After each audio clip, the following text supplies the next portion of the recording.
want to come alongside you in the work that the Lord is calling you to do.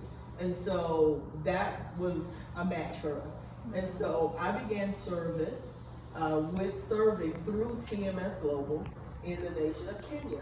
And I had the privilege of serving in Kenya for about 8 years as a CCW, because for us, and I'm going to talk about this in just a second, for us, we don't call our workers missionaries, and that's for a very specific reason, because in some nations, that's considered a closed nation where they don't necessarily ascribe to Christianity, and it could become dangerous for Christians if everybody knows why you're there.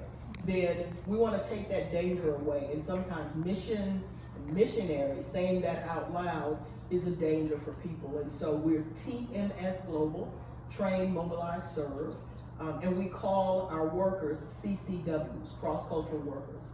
And so I had the privilege of being a cross-cultural worker for about 8 years with TMS Global, and the Lord called me back to the States for a reason that I thought was one thing, and certainly He didn't tell me until I got here, because in a very transparent moment, I may have been disobedient, because I love Kenya so much. I don't know that I would have just packed up and said, I want to be back and live in the States. But I came back for a sabbatical, and it was during that time that the Lord made very clear that He was calling me to serve the North American church, which I did not want to do initially. But here we are. And as I've been back, I've had the privilege of serving on staff for the past 2 years. And I've had the unique privilege of being able to see TMS Global from many different seats. And so when I was in the local church, they came and they did some training long before I knew I was going to serve. So I've had the privilege of seeing them from a church perspective. And then as a CCW, I've had the privilege of seeing how we treat our workers, and how we care for them, how we prepare them to actually immerse themselves in cultures in other countries. And now I have the unique privilege of being on staff and actually walking alongside others. And so here we are, TMS Global. I want to give you a card because I want to tell you a little bit about, I don't know if it'll go all the way over here. As this card is coming around. I got one yesterday, so I'll save that for people here. As the card is coming around, you'll see on the blue side, there are different countries that are listed. These are areas where we have workers. We have workers in about 39 different countries. What, 150 workers? About 150 workers in these different countries. And so wanted you to have that and see that. On the other side is a prayer, and you can see there's a perforated part in the middle. We'd love for you to write out a prayer or a greeting for a CCW that we will ensure they will receive it in one of those areas. You keep one side, just drop that back off at our booth or give it to us as we are here today. So TMS, we help to prepare workers, individuals that want to serve, as well as coming alongside churches and pastors. We have several different opportunities for individuals to be involved in missions. And it doesn't matter if you're just graduating college and you want to explore missions. We have an opportunity, it's called Green Light. And Green Light gives you the chance to explore culture, ministry, and calling all at the same time, about 6 weeks during the summertime. And you actually have an opportunity to come alongside one of our workers in another country for 4 to 6 weeks. We have opportunities for individuals that will collab is an opportunity to serve for about a year to 2 years, and then core, which is more what we would consider a full-time service, for at least serving for at least 4 years. That's the really broad overview of some of the services that we provide and the opportunities for individuals to be involved in missions. And then of course on the church side, what we've been doing with Tip City, we do as it relates to coaching, to a ministry model or a missions model. We have the privilege of doing that with churches all over the United States. I failed to introduce a very important person that is a part of our team that helps to lead, she leads our team. And this is Sarah Parham, who is here. You heard her last night. But she helps to lead our team. You wanna say something?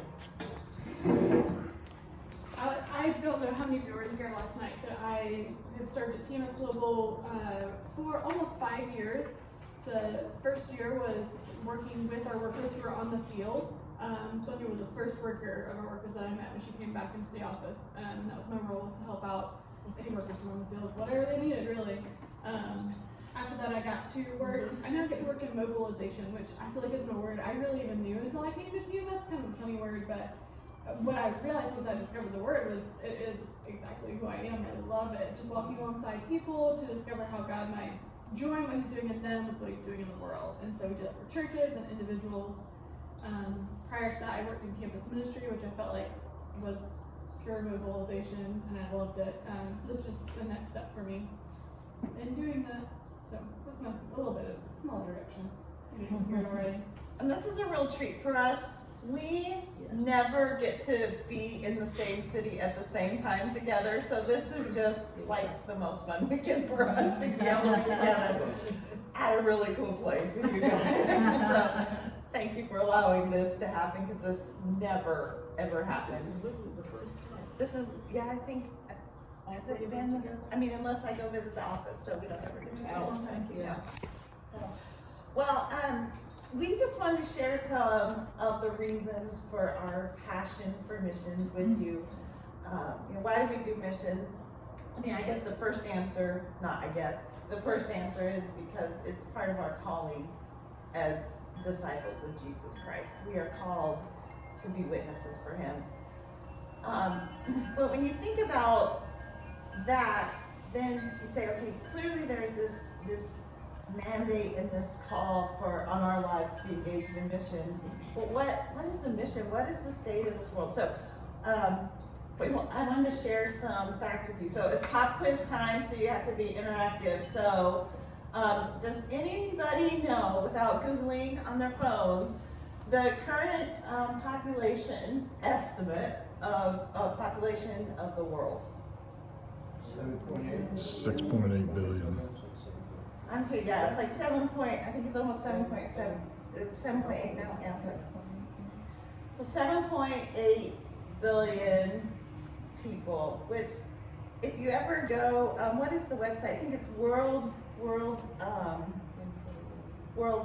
Info. There, if you just Google like population of the world clock, there's like a website, and it just shows you like how the population's increasing. It's just spinning. And it talks about births and deaths, and like it's one of those things that I just stare at when I pull it up. I'm like, this is so crazy. So of those 7.8 billion, how many are Christians? Well, the good news is right now about 80,000 people a day are coming to the Lord, which is amazing. 80,000. What that means is, if you can snap your fingers, snap your fingers. Okay, in the time that you snapped your fingers, that means that's the time that 3 people came to the Lord. Like that's huge numbers. I don't know about you, like when I think about people coming to the Lord every day, it's not in terms of thinking 80,000 people a day. So if that was the story, we'd be like, yes, church, way to go. We're rocking it. But there's a little more to it than that, because as we look at these 7.8 billion, the fact is that about a third, so 2.5 billion, I didn't look up the new numbers before I wrote these down to remember, but about 2.5 billion are self-professed Christians. So about a third of the world has said, thank you, Jesus, and are believers. Okay. About 2.7 billion have heard of Jesus, but have chosen to say no. No, thank you, Jesus. So they have access to the gospel, but have not chosen to follow him yet. And a full third of the world, if you would mention Jesus, they would say, who is Jesus? That means they might not have a believer in their village, they may not have access to the gospel, they may not have the Bible in their language. So when you think about 2.4-ish billion people in the world who right now have no access to the gospel, that to me is a motivator for us as the church to do missions. Okay, currently, let's talk a few other numbers. Where do current missionaries serve? Right now, about 77.3% of Christian workers work with Christians. 77.3%. 19.4% work in those no thank you kind of regions. So people have access to the gospel and have chosen not to believe. That's 19.4, I think. Hold on. Yes, that's what I wrote, 19.4. And 3.3% of our workers in the world work with those unreached. Those 2.4 billion. Okay, I'm going to share a few more numbers with you. Where does our mission, where does our money go? And this is the global church now. When you take all of the money from all of the Christians and churches giving the world, where does that money go? 87% of those funds go towards working with those who are already Christians. 12% go with those who have access to the gospel but haven't heard it. And less than 1% of all of our funding, less than 1% goes towards unreached. That was overwhelming for me enough until I read this statistic in 2019. What that means is the U.S. spent more money on Halloween costumes for their pets than the global church spent on sending money to unreached places. Now, I love my pet, and I have to admit, I really have bought my cat a Halloween costume. You can judge me later if you like. They're really cute. But I don't know what that does to you, but that does something deep inside me when I think about, on several levels. One, as an individual believer, what my role is in helping to reach the unreached. But then as a church, as part of it, a local church, you know, how are we spending those funds? And then as we work with churches, are we casting the vision to say, are we really looking towards helping to reach the unreached? We keep that all in perspective because we are certainly not saying, make all of your mission efforts to the unreached, but understanding that we are called, as in Acts 1:8, to Jerusalem, Judea, and the ends of the earth. And so while we are passionate about saying let's meet people in their hour of need and our neighbors, whether it's on the soccer field or after a natural disaster, what does it look like for us as a church to be super intentional about praying for the unreached, praying for people to be raised up in our midst to go out, and praying for the work that is done there. So what does that all mean for us? I wanted to share a story with you because you may have come into this week and you're like, this is great, but I'm really not going to pack up my bags and go to China, since that's the country you used as an example. But I wanted to share the story of the time when I was a mission director at our church in Alabama, because I think it beautifully illustrates how God can use each of us with our thoughts and giftings and talents, and how we don't have to have everything we think we need to be able to step out. So there's this guy, there was this couple, Mike and Ann. And Mike and Ann had come to a global impact celebration.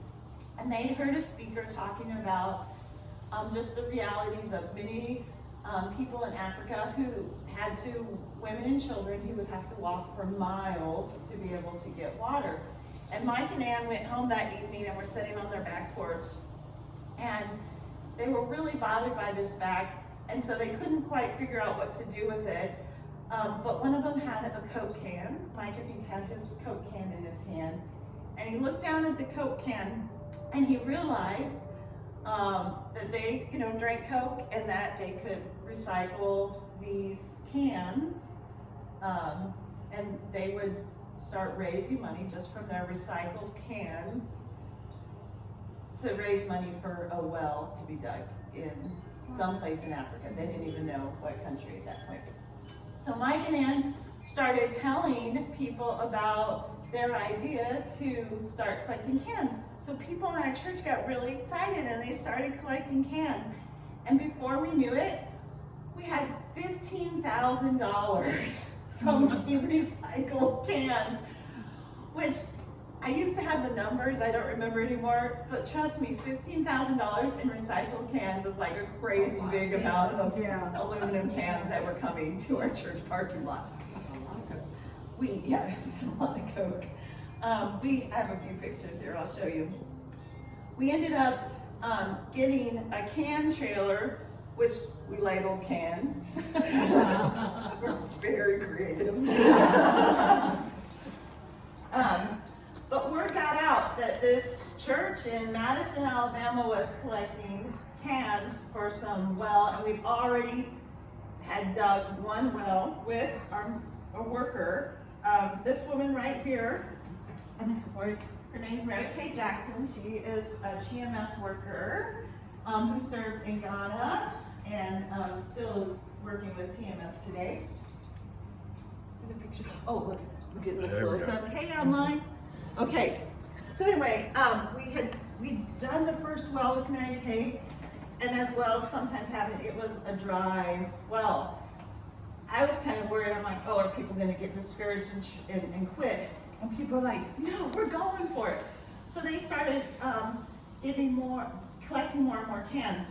Well, a lot of people in Madison are engineers, so a lot of people work for NASA and Boeing, so space stuff, missile defense. And so these engineers that were part of our church started going around and collecting cans out of garbages at work, and people were like, what are you doing? So they started telling the story. Now we have all these NASA engineers and Boeing employees that started collecting cans, and they would start asking for updates. Well, our church members that were employees with these companies started giving updates. And as they started giving updates, they started sharing the gospel. Why are they here? Some Bible studies were started. That's not the end of the story. So Mike had this dream that he wanted to go to Ghana to see where this can money was going. Well, Mike was in the military, so he got deployed, so he couldn't go. But he'd been sharing with his friend Scott. And Scott had caught the vision from Mike and said, well, if Mike can't go, I'm gonna go. So Scott, super tall guy, nicest guy you'll ever meet, goes to Ghana, meets Mary Kay, takes a few members with him from Asbury, that was our church, and he falls in love with Ghana. And he comes back, he's like, we've got to do more and more. So Scott comes back and he starts gathering more people to go to Ghana. He starts getting more and more can ministry. Well, now the can ministry is growing, and we can't just take the cans once a month like we had been doing. Now we have a weekly rotation of retired gentlemen that are taking the cans into the recycling center. Well, the guy running the recycling center finally one day asked, what are you guys doing with all these cans? So they share the story. The recycling center guy, he says, I want to be a part of it. I'm going to give you like 2 or 3 cents more on the pounds than what you're getting, because I want to contribute to this, which is unheard of.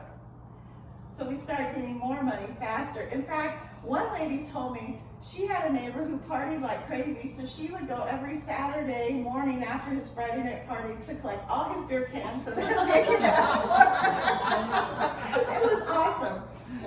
Okay, so Scott goes back to Ghana, and he goes to a village that Mary Kay was working on building a clinic for. And it was actually an Italian church that was helping to build the clinic, And they had asked if, Mary Kay had asked if our next can money, and at this point we've done a lot of like wells, we've done water filters for houses, like we've been able to do a lot of projects over in Ghana.